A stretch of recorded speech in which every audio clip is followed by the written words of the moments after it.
Менин бир суроом, мына 2013-15 жылдары ИБРДден 22 миллион кредит алынган. Анын ичинен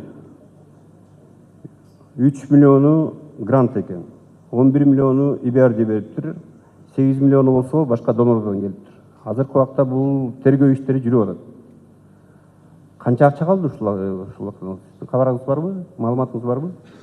Ооба, бүгүнкү күндө тергөө иштери жүрүп атат. Негизинен 22 миллион евродон жарымы гранттуу акчада болчу, 11 миллиону. Бирок бүгүнкү күндө ошол мен мисалы келтирип кетпедимби, биз мына сортировочный заводду депчи, мына жарым жылда курдук. Негизи ошондой завод курулуш керек эле ошол учурдачы. Ошол таштандыга ошондо көлөмү азаймакта монун.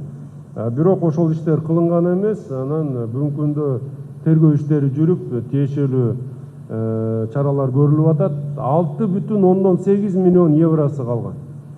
Биз бүгүнкү учурда ошол акча каражаттан баш тартып, башка нукка колдонууга сунуштамаларды берип атабыз. Себеп дегенде уланткандын эч кандай максаты жок, анын ал акчанын максатсыз болуп калат. Ошондуктан биз айтып атабыз, башка эгер нуктарга буруп бере турган болсо, бизде коомдук транспорт бар, жанакындай пробка боюнча, жол тыгыны боюнча маселелер бар. Эгер ошол нуктарга буруп бере турган болсо, биз колдонобуз дедик. Бирок эгер кайта эле таштанды маселесине ошонун акчаны аягына чейин колдонобуз десе, биз каршы болуп баш тарттык. Бүгүнкү күндө 6,8 миллион евро арткан болчу.